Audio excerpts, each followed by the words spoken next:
Assalamu alaikum.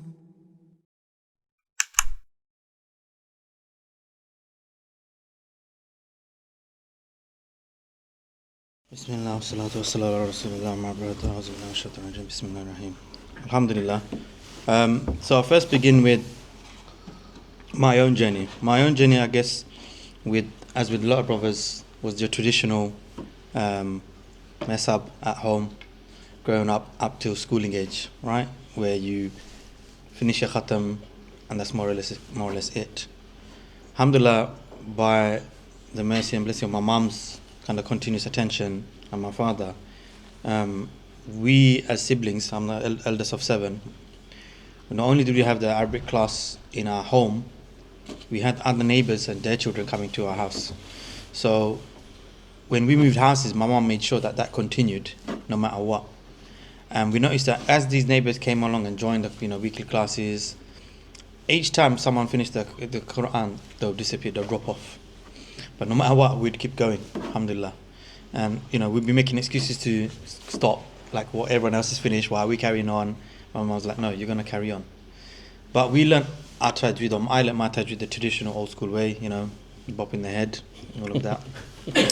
However, in those years, I was blessed to be able to, memorize the key surah. I was Juzamma, alhamdulillah, Surah Yasin, Surah Mulk, Surah Rahman, and a few other big surahs. But come 16, 17, it all started fading away. Mm-hmm. Started focusing attention on, and I'm going to be very transparent here. College studies, university studies, alhamdulillah, academically I was very able. But every so often, I'd wake up early morning, I'm like, I can hear a humming in the background. Like, who's humming in the background this early morning? And I'd hear my mom or my dad, someone reciting after Fajr. But that stuck with me. It wouldn't trigger me to do it, but I would, at some point, okay, that's when regularly my dad would take us to the masjid, no matter what. In Ramadan, particularly, despite the weather, jump on a bus, go all the way to Islam Masjid, go to the basement in particular. My dad had this fixation. And then me and my brother, every so often, we'd join a few jama'ahs, and then we'd sit down for a few and we'll jump up to pray a few. But habitually, what was that doing? It was building a love and connection for the masjid, but also the Quran. And as you know, with many of these big masajid, you'd have constant qaris from around the world, mashayikh flown in, and you'd be mesmerized. And for me, obviously, for many of us at that age, teenage years and college years, you could be doing many wild things. And there were people on the streets at that time. Alhamdulillah, Allah blessed us, kept that cushioned in us in a certain way. And there'll be times, yes, I'll be missing out a few salahs and just sitting there and listening to it. And then one thing I noticed was one of the neighbors who sometimes used to take us to the masjid, he would not move after the witr was done, because he'd want to sit down and wait and listen to what's that thing that you could do after, like the waz mahfil, when you do the deep, the Egyptian style, the like deep, melodious recitation. Tartil, yeah. So there's a sheikh that always used to do it. My dad would want to just get up and go, but then at the same time we were prisoner of the car, so we had to sit and wait. But I'd kind of like, every week, I like this, there's something about this that feels really warm and welcoming. So I'd sit there with this neighbor and I'd just take it all in. And that deeply resonated with me. So as and when, every so often, we were going through troubles with, like, say, work or personal life or marriage life, etc. Every time I went to a reminder or a talk, or I'd put on some sort of waz, that's when my actual peace and calmness would come. So alhamdulillah, when I would go for a run or a jog, I wouldn't put on music, I wouldn't put on nasheed, I would just put on recitation Quran. And that would take my mind elsewhere, and I could run for ages. So coming back to my own actual deep connection and practice and fluency is not great at all. Being able to do it consistently has fluctuated like a roller coaster over the many years. But what I noticed was, I did habitually have at home was, I would always try and make sure a surah is being played in the morning or in the evening, right? And when my wife was pregnant with each child, her mother would also tell her, make sure you're listening to this, make sure you're reciting this, baby can hear you in the tummy, etc., etc. We'd hear all of these things from both our parents. So her mother also, like, alhamdulillah, have the Quran, and she had this thing that you don't just read the Quran, like read the English with it. My wife used to bang on about it. I'm like, yeah, you do your Quran in English, I'll do my Quran. I just want the rewards right now. And I never used to get it. And alhamdulillah, I used to go to loads of Quran education courses, Al-Kawthar, Al-Maghrib, many institutes, mashallah, all around London. And you get these motivational boosts. And many mashayikh say, listen, you're not going to really propel until you do something regular and something consistent. And that's when I actually started attending weekly classes specific to Quran tafsir, tadabbur, Quran memorization. And then I realized, okay, there's some actual steady growth going. I'm not just rinse and repeating the same old stuff that I've learned when I was a kid and trying to fix my own recitation by myself. I'm actually sitting with people who are a couple of levels ahead of me. Alhamdulillah, I'm trying to learn from them, and it's not embarrassing to do it. One of the things that's been a game changer in the last few years was attending the weekly Quran class with Sheikh Jamal Abdel Nasir. So I've been hearing his recitation amongst other mashayikh. That's Mondays after Isha. Isha the Mosque. So what I've been doing with the children is, my boys in particular, I'll take them with me. And people are like, are you crazy? Like, why would you take your little boys? They're going to run around. I was like, no, they need to see and be inspired by the surrounding. Because I can't keep sending them off to a teacher and do weekly lessons. So their current teacher, alhamdulillah, Ustad Ali, lives in North London, mashallah. Her son was a student of Qari Is'haaq, who sadly was stabbed many years ago, passed away. But he was my son's teacher. And the teacher is very strict with the rules and the tajweed and the process that she goes through, as with many Hafiz of Quran. But for me, I can't teach my kids directly. I can listen to them, I can correct them, but I can't properly correct them the way the teacher would correct them and pick up things. So, but that doesn't give me an excuse not to listen to the Quran, right? Most of the fluencies are way better than mine. However, what I can do is, when they are listening and giving the sabak, I can listen and correct. I can look at it and correct them. So I kind of acknowledge my fault, or say my weaknesses. Alhamdulillah, my wife's tajweed is substantially better than mine. But what we've been doing is, elder children that have been better than the younger children, they're listening to each other. So there's no fixed time for us to do 4 to 6. All right, wife, you're going to listen to 1, I'm going to listen to 2, you listen to 3, you listen to 4. Everyone's doing it together. Alhamdulillah, I have to sometimes pop out back to work on many evenings or some meetings. So what my wife does is, whilst the youngest two, the babies, are fiddling around, colouring, playing with cars, the eldest ones will be testing each other. And then if I am present, I'll listen to the children just to make sure they get it right. But really and truly, what I'm supposed to be doing is circling where they're getting it wrong. But I'm really not that aware of actually where they're getting things wrong. So to improve that and to level myself up, I've been going to the Monday classes. Alhamdulillah, with the Monday class, what happens is the Sheikh recites on the front.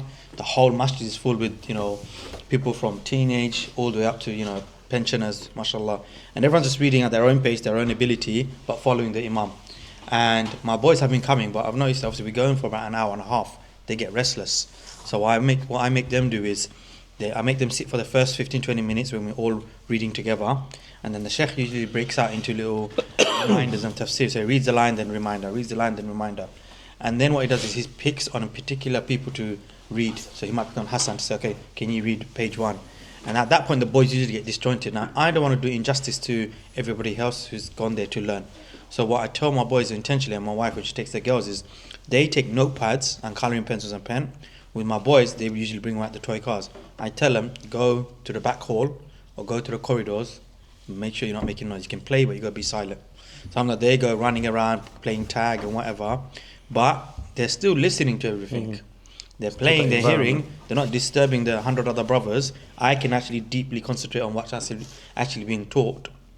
And they've been stacking that, they've been learning, they've been picking up. So now they're accustomed to this environment of tarbiyah, right? So when they meet a sheikh, when they meet an imam, when they meet a brother, they're interacting, they know how to say salam, they know how to see, they can see, hold on, he's a doctor, he's an engineer, he's a teacher, he's a professor, he's an IT professional, but he's all half the Quran. How did you do that? and it's by taking them to these things consistently. I would, honestly, like we travel from Bow all the way to Hampstead Heath to do a teacher. Like, who does that on a Friday evening? And I've been every so often, sometimes I'll give an excuse, I don't want to go, it's long, what's the point? And, shaitan sometimes gets the better of me. But when I remind myself of the Lord, what is the really, truly purpose of this life? We want our children and ourselves to all be racing to Jannah, and learning the Quran. What the teacher does now is not just teaching them rules and memorization. She does the tafsir sometimes, she does the reminders, she does the dua. So that has helped, mashallah. And I think having a circle of friends beyond your immediate, like, school friends or your neighbors or where you are, who are also people of Quran or people of studying, who have that mutual respect in terms of sharing and the goals, I think that's really helped us over the years. So there's been times that my daughter has dipped or my son has dipped, and they've lost the motivation, and the ustada has come up to say, I think they need to meet a few other families. And she's like, no, we both have been for a long time anti-public eye, anti-competition, don't want to do this, the madrasa routine, like anti-mosque, all of that stuff. And not in the anti-mosque in terms of the typical film, but the traditional way that we grew up learning Quran. But when we came across Quran Academy, it's a Quran Institute, which is on the weekends, we were like, okay, we don't want our children to go Monday to Friday 5 to 7 because they're already doing 9 to 4, 9 to the usual 9 to 3 school routine. That's the only time I'm at home for a little bit before I go back out. So what we'll do, okay, when we come from school, we'll let them have a little bit of screen time, maximum 45 minutes. We control what they watch. And I've got a projector at home. We didn't have a TV for the last 15, 20 years, or majority of the childhood. It was just whatever I decided to put on YouTube and project it onto the wall. That's it, khalas. But then we noticed that he was causing trouble and bickering, like, I want to watch this and I want to watch that and I want to watch that. So then we got a little tablet, and then the babies will watch their baby stuff. The older kids will watch whatever they wanted to join to watch. But what was happening is it was that block time. After that, that's it, khalas. We're going to be doing the Quran. But what we noticed was the quality of the recitation and the concentration was dipping. And like, something's not right here. Like, why is it that they're reading every day, but by the time Friday comes, we're getting cursed by those starter, like, what's going on? Have they not read this week? I'm like, no, this week we didn't miss any days. They have been reading. Then I thought, like, let me try something else. Let's, after school, let them fiddle around at home, play stuff, but not watch anything, eat, and let's get the Arabic and the study out the way, in a good way, whilst they're concentrating, while their mind's not filled with other stuff. So we've done that for a few years, and we realized actually there's progression, even with 1 or 2 days missing. So obviously, as with big family, Asian families, we have guests coming, we have siblings coming, we have in-laws coming, popping in, just passing by. That obviously is going to distract the children, right? So alhamdulillah, what we've done is whenever they are reading and someone does come, we say, listen, let them do the half an hour, then you can play as you wish. You can chill and relax with them. So the kids know that if we've started reading, uncle comes, even mother, and they give the salam, but they go back to carrying with their reading until their 45 minutes, 1 hour is done. We've tried to maintain that discipline like every day, alhamdulillah. And that's helped. So what we've done, so we switched the relaxation time or the TV time or screen time to only up until you've done your Arabic and you've done your, someone's heard you. And that's really pushed the trajectory in terms of them being able to stack, learn new week sentence, new surah, week by week. And our teacher, or their teacher, has pushed them. So every so often when they'll drop, she'll call us up. She'll pull us up as parents and say, look, what's going on? What are you doing? Like, what are you lot playing that? Like, as though we're her students. So she's like, if you guys are not pushing yourselves and pushing your children, who else is going to? And so every year when the Ustada organizes the annual conference for her son, she's like, enter your children. And we were objecting for a couple of years, and then she's like, you don't do it for the sake of competition, winning, or do it so that your children's confidence can be boosted, because it can go either way, right? So this year, alhamdulillah, my son Suleiman, who slightly more doesn't put as much effort as my son Dawood. Dawood didn't make it through to the semi-finals or the kind of final rounds, but Suleiman did. My youngest daughter, third daughter, Nabila, who's very shy, timid, not confident, not as expressive, struggles a lot with repeating her sentences. Mashallah, she came third, but because she knew the competition was coming, the last month, 2 months, she was like on it, no matter what. She like banned herself from watching stuff, because it gave her additional drive. My eldest daughter, mashallah, Nafisa, For the few years that she participated, alhamdulillah, she's been doing really well. And then a few times she came fourth or fifth or didn't make it. It was okay. She was able to take that knockback but acknowledge it. I'm sharing this because like my son Dawood, who's mashallah high achiever, but every so often when something doesn't go his way, he gets upset. He starts crying. He gets anxiety. He gets frustrated. So this time round, when he was there, he didn't make it through. And like he couldn't fathom it, he couldn't process it, and he didn't even want to sit in the hall and see the rest of the siblings and children continue. I said, like, what's going on? What's wrong? He couldn't like pull himself together. I was like, listen, son, this happens. You can put your effort in, you can do the hard work. Sometimes the results are not going to be the way you want it to be. This should be a motivation for you to try more harder next time, inshallah. There's other children, there's other judges. Maybe you did do the best you can, but perhaps this time round Allah wanted a different outcome. And I was trying to explain it in a soft way, but he still started crying. Then his aunt came along trying to console him. Then his teacher came along because a few people came to console him. Eventually he got over it, alhamdulillah. But what I've done is every so often when I've had a chance to go to a masjid fun fair or a masjid fun day or a community fun day, and if I've hosted a stall or if I've taken them apart, I make sure the boys and the girls come with me, even if they're sitting there fiddling with the digital, not actual tablet, because I've seen obviously a lot of children just sticking in front of the screen. It's those tablets that are the blank ones that you can just doodle on, the colourful one, then you can clear the screen. So those things. So that's part of education psychology, where children are like being creative and designing things. So or just watching. And now over time, what's happened is when we've gone to halakas or programs or local stuff, my daughters have noticed, my wife in particular, she always gets her pen out, she gets her colour pen, gets her notepad, jotting away. She doesn't tell them to do it.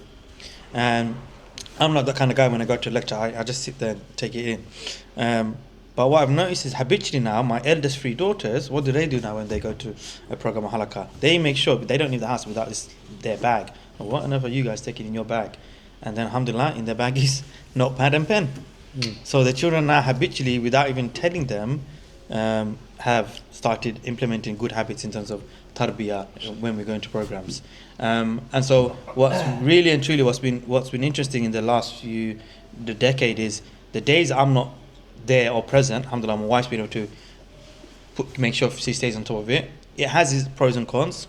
The only way we've been able to balance it is there's been days like Sundays she has to batch cook for 2-3 days in a row.